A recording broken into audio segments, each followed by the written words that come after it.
community sport as part of efforts to eradicate health inequalities? Minister Maree Todd. Physical inactivity is identified by the World Health Organization as one of the 4 main modifiable behaviours which increase the risk of non-communicable disease, which is why our aim is that Scotland meets the WHO global target of a 15% relative reduction in physical inactivity amongst adults by 2030.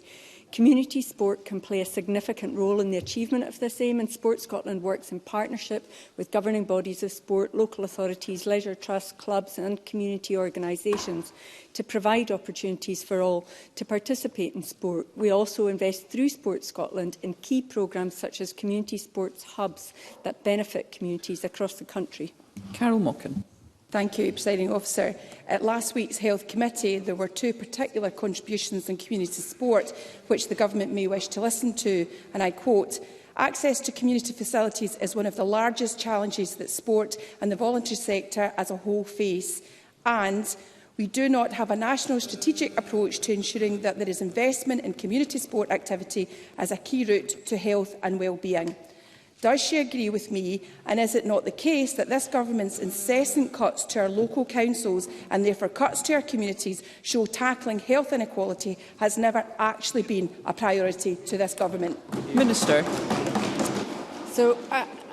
Whilst I agree with Carol Mochan that tackling health inequality is absolutely one of the most important things that this Government and this Parliament can do, I completely and profoundly dispute her narrative around this Government's role. I'm sure she'll welcome yesterday record investment for Scottish sport in 23-24 from Sport Scotland, with up to £36.7 million for Scottish governing bodies of sport, local authorities and wider national partners. That's an 8.6% uplift on the previous year. And in terms of the funding for our local authority partners, over the last decade, this Government has suffered a decade of it. Well, since 2010, we've suffered since. One moment, please. Since 2010, this Government and this country has suffered a period of austerity. There has been 5%. Thank you, Minister. You must draw your response to a conclusion.